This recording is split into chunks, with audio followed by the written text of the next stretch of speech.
पश्चिमबंग सरकारी कोठारे अग्निकांड रे पोड़ीकला 4000 EVM। अग्निकांड पछरे षड्यंत्र संदेह। कोलकाता रे एक बड़ अग्निकांड केवल सरकारी संपत्तिर व्यापक क्षति करी नहीं बरं निर्वाचन सुरक्षा एवं प्रशासनिक व्यवस्था उपरे मध्य प्रश्न उठाइछि। साउथ 24 परगना जिला परिषद कार्यालय परिसर रे थिबा एक बहुमहला सरकारी कोठारे अग्निकांड घटी प्राय 4000 इलेक्ट्रोनिक वोटिंग मेसिन पोड़ी पाउंस हो जाइछि। एही घटना परे प्रशासन पुलिस एवं फॉरेंसिक एजेंसी गुड़िक यार कारण खोजवा आरंभ करिसेंती। अपरपक्षरे घटना राजनैतिक महलरे मध्य तीव्र आलोचनार विषय पलटिछि।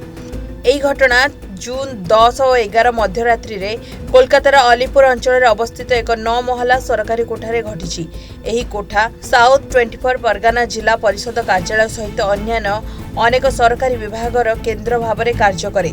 निर्वाचन संबंधी सामग्री एवं बहु संख्यक EVM कोठा मध्यरे सुरक्षित भावरे संरक्षण करा जायतिला। अग्निकांड घटिबा परे निया द्रुत गति व्यापिबाकू लागिला। प्रारंभिक रिपोर्ट अनुसार प्रथमे द्वितीय एवं तृतीय महलारे निया लागिथिबा देखा जायतिला, किंतु यह शीघ्र ऊपर महला को व्यापी गला जोठारे EVM संरक्षण करा जायतिला। रिपोर्ट अनुसार सप्तम एवं नवम महला मध्यरे रखा जायतिबा प्राय 4000 EVM अग्निकांड रे संपूर्ण नष्ट हो जायछि। एही मेसिन गुड़िक निकटरे सरिथिबा पश्चिमबंग विधानसभा निर्वाचन रे व्यवहार करा जायतिला एवं परवर्ती समय रे सुरक्षा पय सेठारे रखा जायतिला। निया किपरि लागिला ताहा एक बड़ प्रश्न। ऊपर महला रे व्यापक क्षयक्षति होइछि। निया को नियंत्रण करिबा पय अग्निशम विभाग को एक बड़ अभियान आरंभ करबाको पड़िथिला। घटनास्थल रे 10 रु अधिक अग्निशम गाड़ी नियोजित करा जायतिला एवं किछि घंटा धरि रिलीफ एवं उद्धार कार्य जारी रहितिला। नियार तीव्रता एते थिला जे आयत को आनिबा पय नाकेदम हो जायतिले अग्निशम विभाग। जिला प्रशासन द्वारा एने आनुष्ठानिक अभियोग दाखल करा जायछि, जहा आधार पुलिस एक FIR रुजु करिछि। एहा सहित घटनास्थल जांच करिबा पय फॉरेंसिक टीम को नियोजित करा जायछि। प्राथमिक पर्यायर शॉर्ट सर्किट किंबा दुर्घटना जनित अग्निकांडर संभावना को एड़ाई दिया जाय नहीं। एही समय किछि राजनैतिक नेता एवं अधिकारी मध्ये षड्यंत्र किंबा अंतर्घातर संभावना उठाइछन्ति।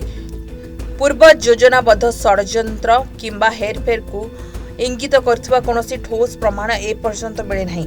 यह एक साधारण अग्निकांड परि मने हेउ नहीं, जदिओ तदंत समाप्त हेबा परे ही चूड़ांत निष्कर्ष रे पहुंचिबो। एही समय रे निर्वाचन सुरक्षा संपर्क रे मध्य वितर्क आरंभ हो जाइछि। विशेषज्ञ माने प्रश्न करुछन्ति जे काहेकि एते संख्यक EVM गोटिए कोठारे संरक्षण करा जायतिला एवं पर्याप्त अग्नि निरापत्ता व्यवस्था करा जायतिला कि नहीं।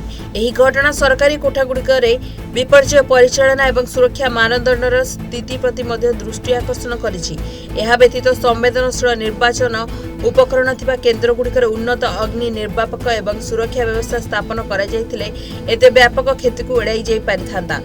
यह निश्चित जे कोलकाता रे एही घटना सांप्रतिक वर्ष गुड़िकर EVM क्षेत्र सबुठारु गुरुत्वपूर्ण मामला मध्यरे स्थान पाइछि, जहाँ निर्वाचन उपकरण सरकारी संरक्षण व्यवस्था एवं अग्नि निरापत्ता मानदंडर सुरक्षा पर एक गंभीर जातीय स्तरीय आलोचना आरंभ करिछि। ब्यूरो रिपोर्ट जनगण टीवी।